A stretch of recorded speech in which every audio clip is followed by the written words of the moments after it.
The Song of the Zealot. Gratefully I received the sword of Gideon. I stood with my shield against my thigh, my head fortified, my heart fortified, my body invested with a duty. I did not speak, for silence had grown massive on my tongue, and it would not be subdued. I stood by Aisha's bed, weeping for all the evil in the world, then conjured a white carnation from the fire and placed it in my buttonhole. At last I knew my moment had arrived. I kissed the round form of a woman's breast and turned my back on love. It was better by far that way, and easier. I closed the door on a woman's voice, the cry that has pursued me ever since, that I had betrayed love, and in the very name of love.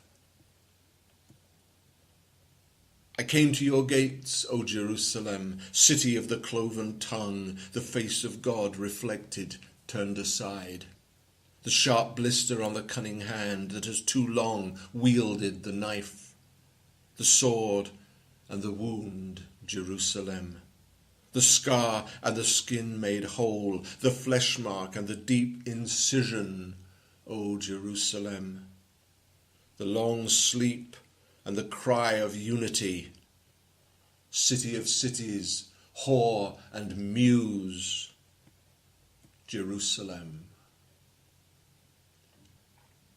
In the name of love, I stole money from the beggars and gave it to those needy ones who do not advertise their plight.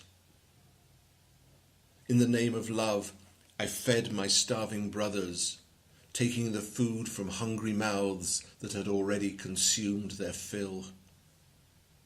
In the name of love, I unbound the slaves, hacking off the arms of those who had borne their chains complacently too long.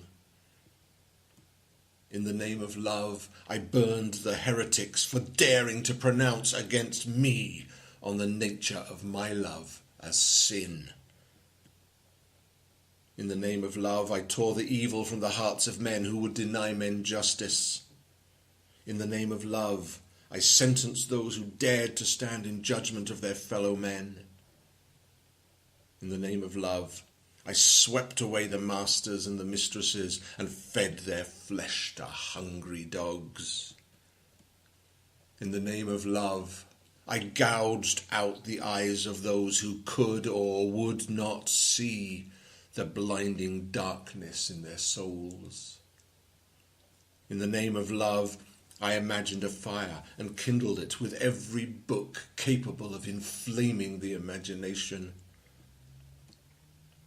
In the name of love, I held aloft the flaming sword I had inherited from Gideon, my heart fortified, my head fortified, my body invested with a duty.